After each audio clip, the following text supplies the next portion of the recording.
Hey everyone, as promised, I'm going to show you how to do a single color letter with a border using the flexi-fills. And this is the first sample that we did that started the whole thing. Now, I'm going to do just one word, and I'm going to do the first word of a new layout so you get to see exactly how to do this. The reason why is it does take a little bit of time to resequence everything properly, so we're just going to show you one word, and that way you'll get a quick overview and you can apply it to whatever sayings you want.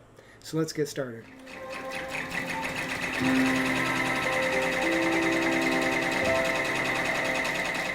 Now, just like the last video, I put in my markers so that I could define the size of the design. But as I mentioned, we're just going to do the first word. So I'm going to go into my lettering and I'm going to type in the word first.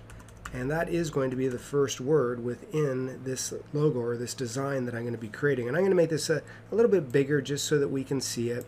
Now, as we would normally do, I'll go in and I will kern all of the objects so that they would be close together.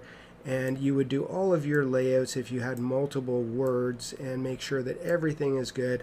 And then I would definitely go in and I would sort of center justify it to the actual grids that I've done.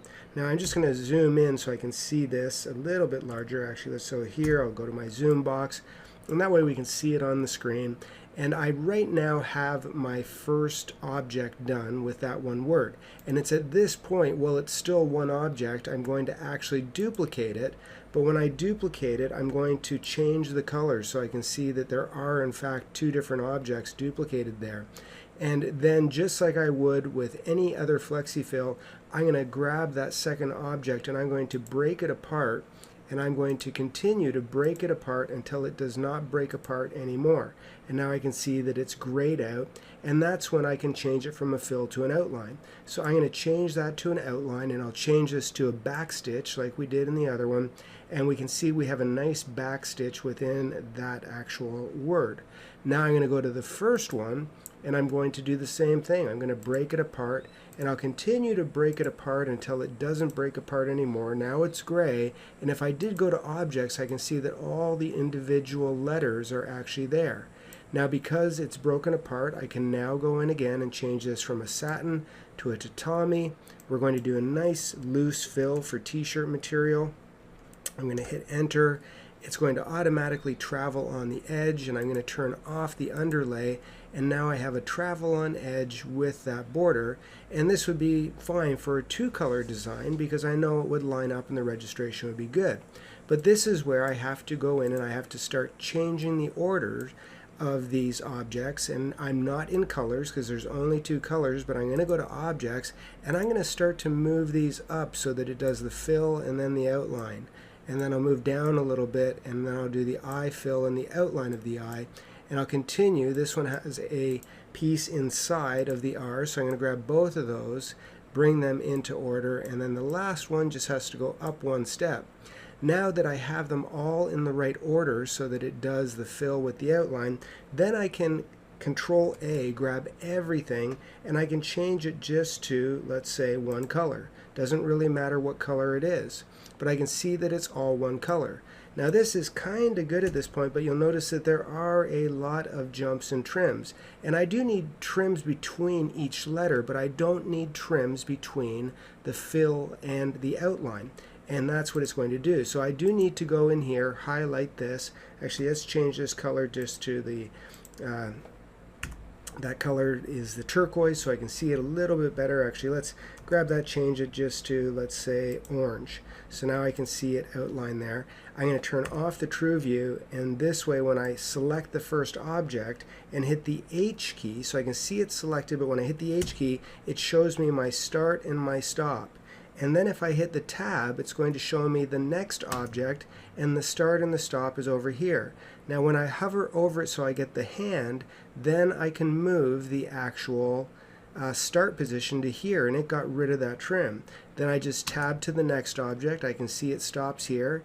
Tab again, move my hand to the other side, and that fixes that one. Tab to here, I can see that it stops here. Tab again, I'm going to grab the hand, move it to here. I know it has to jump into this piece, do this piece, it stops here, and I just have to move this one over ever so slightly to where the stop was, so I avoid all of those trims. And then the last object stops here, and I'm going to move this one over to here. So now in reality I do have a design that is going to run properly from one object all the way through each of the letters with the outlines, and there's not going to be any unnecessary jumps and trims except between the letters themselves. So it takes a little bit more work, especially if you are doing a few sentences or writing a small book, but it is going to give you perfect registration. Now let's run the complete design on the machine, and this will kind of be fun because you can see if you can guess what it says. And this one's a little on the humorous side, so I'm looking forward to showing you the finished results.